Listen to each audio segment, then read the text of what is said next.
Metro medical குரூப்பின் 8வது கிளை மற்றும் 10வது மருந்தகம் சால்மியாவில் செயல்பாட்டை தொடங்குகிறது.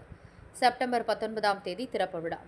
குவைத்தில் உள்ள மெட்ரோ மெடிக்கல் குரூப்பின் பராமரிப்பு கவனிப்பு சிகிச்சை என்ற செய்தியுடன் முன்னேறும் 8வது கிளை அதாவது எம்எம்சி மெடிக்கல் சென்டர் செப்டம்பர் 19ஆம் தேதி மாலை 5 மணிக்கு சால்மியா பிளாக் 3இல் திறக்கப்படும். பல நாடுகளின் தூதர்கள், தூதரக அதிகாரிகள், சமூக பண்பாட்டு துறைகளின் முக்கிய நபர்கள் போன்றோர் இந்த விழாவில் பங்கேற்கிறார்கள். அதே நாளில் மெட்ரோவின் 10வது மருந்தகம் திறக்கப்படும். இந்த திறப்பு விழாவையொட்டி மருத்துவர்களின் ஆலோசனை விகிதம் வெறும் 3 தினார். அனைத்து ஆலோசனை மற்றும் மருத்துவ செயல்முறைகளுக்கும் 30% கேஷ்பேக். அனைத்து மருந்தக பில்லிற்கும் 15% கேஷ்பேக்.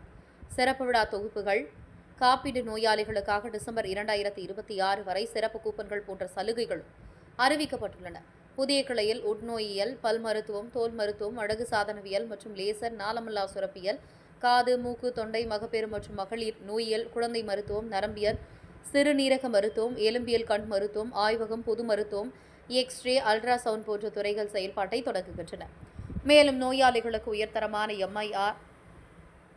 எம்ஆர்ஐ, மாம்குரோ, சிடி போன்ற மெட்ரோவின் பிரீமியம் சேவைகளுக்கு பிக் அண்ட் டிராப் வாகன வசதியும் வழங்கப்பட்டுள்ளது. மக்பூலா, ரிகா, ஜாக்ரா போன்ற பகுதிகளுக்கு மெட்ரோவின் சுகாதார சேவைகளை விரைவில் விரிவுபடுத்தும் என்று மெட்ரோ மேலாண்மை தெரிவித்தது.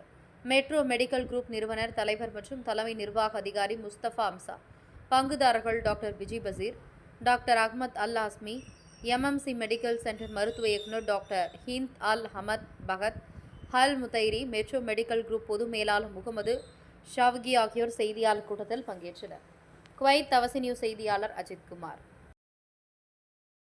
ഒരു പരസ്യം കൊടുത്തിട്ടുമല്ല, നമ്മളുടെ സർവീസ് അവർ കൃത്യമായിട്ട് മനസ്സിലാക്കിക്കൊണ്ട് ഇന്ന് ദിവാനികളിലൊക്കെ എല്ലാം മെട്രോ എന്ന് പറയുന്ന ഒരു ചർച്ചയാണ്. അതൊരു കച്ചവടത്തിൻ്റെ ചർച്ചയല്ല, സേവനത്തിൻ്റെ ചർച്ചയാണ്. സ്വാഭാവികമായിട്ട് ഒരുപാട് സർവീസ് ഇങ്ങനെ കൊടുക്കുമ്പോൾ സ്വാഭാവികമായിട്ട് ഉണ്ടാകുന്ന കുറേ പ്രശ്നങ്ങളുണ്ട്. അത് സർവീസ് സംബന്ധമായിട്ട് 100 ആൾക്ക് സർവീസ് കൊടുക്കുമ്പോൾ ഒരാൾ വൈകിപ്പോവും, അതല്ലെങ്കിൽ ഒരാൾക്ക് മറ്റ് പ്രയാസങ്ങൾ നേരിടേണ്ടി വരും. ഇത് നമ്മൾ മനസ്സിലാക്കുന്നുണ്ട്. അതിൻ്റെ ഭാഗമായിട്ടാണ് നമ്മൾ ബ്രാഞ്ചുകൾ ഓരോ സ്ഥലങ്ങളിലേക്ക് ഇങ്ങനെ തുടങ്ങിക്കൊണ്ടിരിക്കുന്നത്. ഞാൻ അവസാനിപ്പിക്കുകയാണ്. ഇത്തരം എല്ലാ സംവിധാനവും നമ്മളെ മെട്രോ മെഡിക്കൽ ഗ്രൂപ്പിലുണ്ട്. പ്രസ് റിലീസിൽ കാര്യങ്ങളൊക്കെ നമ്മൾ വിവരിച്ചിട്ടുണ്ട്. എന്തെങ്കിലും എനി ഓഫ് ക്വസ്റ്റ്യൻസ് ഒക്കെ ഉണ്ടെങ്കിൽ നമുക്ക് ചോദിക്കാം. ഡോക്ടർ അഹമ്മദ് നമ്മുടെ നിങ്ങൾക്ക് എല്ലാവർക്കും അറിയുന്നത് ആളാണ്. ഡോക്ടർ അഹമ്മദ് ആണ് നമ്മുടെ ഒരു ഇമാം. അതുപോലെ തന്നെ ഡോക്ടർ ഹിന്ദ് വളരെ ഫെമിലറായിട്ടുള്ള ഒരു ഇവിടുത്തെ കുവൈറ്റ് ഡോക്ടേഴ്സ് ഇതിൽ വളരെ ഫെമിലറായിട്ടുള്ള ഒരു ഡോക്ടറാണ്. ഇവിടെ നമ്മുടെ സ്പോൺസറാണ്. അതുകൂടാതെ ഗൈനക്കോളജി രംഗത്ത് ഡോക്ടർ ബി ജി ബഷീർ സാറിനെ നിങ്ങൾക്കാരും പരിചയപ്പെടുത്തേണ്ട ആവശ്യമില്ല. അതുപോലെ തന്നെ ഷൗക്കി ഇബ്രാഹിം നാട്ടിലാണുള്ളത്. അദ്ദേഹം നാളെ എത്തുള്ളൂ. അദ്ദേഹം ഒരു ട്രീറ്റ്മെൻറ്റുമായിട്ട് പോയിട്ടാണുള്ളത്. ഉദ്ഘാടനത്തിന് അദ്ദേഹത്തിനെ കാണാം.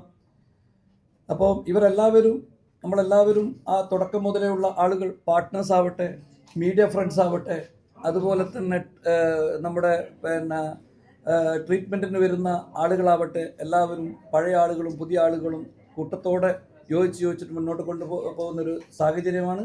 ഇതിന് നിങ്ങളുടെ ഒരു സപ്പോർട്ടിന് എല്ലാവരും നന്ദിയും പറയുകയാണ്.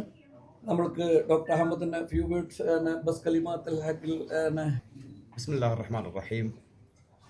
هذا فرعنا ان شاء الله الثامن، وان شاء الله في منطقه الرقعي خلال هذه السنه ان شاء الله راح يكون الافتتاح الثاني والتاسع والعاشر ان شاء الله. وراح ان شاء الله نغطي جميع مناطق الكويت من الخدمات الطبيه المقدمه من مجموعه مترو الطبيه بجميع تخصصاتها الطبيه الكامله، من اكثر من 200 طبيب وستاف كامل يقوم بخدمات جميع المرضى من المواطنين والمقيمين على هذا الارض. ونشكركم على حضوركم ووقوفكم معنا ان شاء الله. قريبا احنا انضمينا الى مجموعه مترو الطبيه. انا فخوره جدا ان انا ون ممبر ناو مع مجموعه مترو الطبيه. مجموعه مترو الطبيه يعني الواضح انها قامت باشياء جليله جدا في خدمه دولة الكويت ورعاياها، وكذلك خدمة الإنسانية ومساعدتهم حق إخواننا في غزة ومساعدتهم حق الناس كلها. أنا يعني بالنيابة عن الطاقم الطبي اللي أنا يعني تحت قيادتي، لما كنا في مركز بوباربيا قبل أن ننضم حق مترو الطبية، نشكر جدا مستر حمزة على اللي سواه بخصوص المركز كله من إعادة بناء وعيادات جديدة، والحمد لله احنا الحين في طور التطور أكثر وأكثر إن شاء الله. I'm very proud now that I am one member of the medical metro. This company, the biggest company, the successful company, which is make Markaz to us, promoting our services, promoting us, promoting our people, letting the poor people know what is happening with Metro, what are our offers we give them. Please proceed. We are very thankful for all these things. A big thank you from our heart, from Hamza, from Dr. Ahmad, Dr.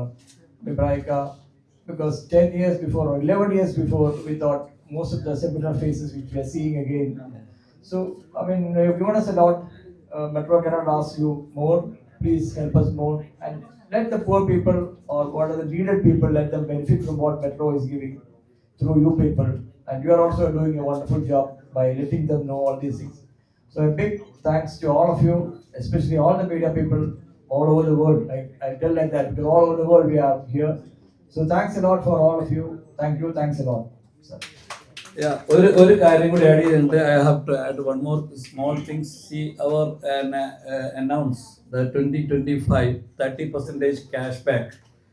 Really, it was huge success which we cannot control that much of the patients and are coming.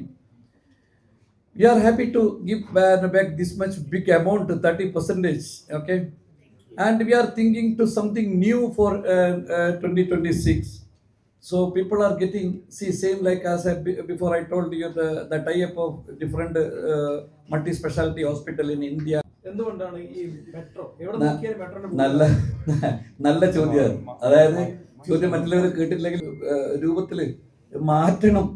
കാരണം അവരുടെ ആവശ്യങ്ങളാണ് നമ്മളത് അങ്ങനെ മാറ്റാൻ വേണ്ടി കാരണം ഈ metro എന്ന് കാണുമ്പോൾ ഈ ഫയലുകൾക്ക് ഉണ്ടാവും. നമുക്കറിയാലോ 1-2 ആളുകളാണ് അവിടെ ഇരിക്കുക.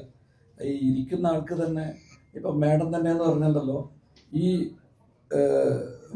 നമ്മുടെ മെട്രോ, അതായത് സാൽമ മെട്രോ, 8th മെട്രോ, പല പേര് കൊടുത്ത് മെട്രോ കാണുമ്പോൾ തന്നെ അവർ പറയണം അതൊന്ന് മാറ്റി പിടിക്കും.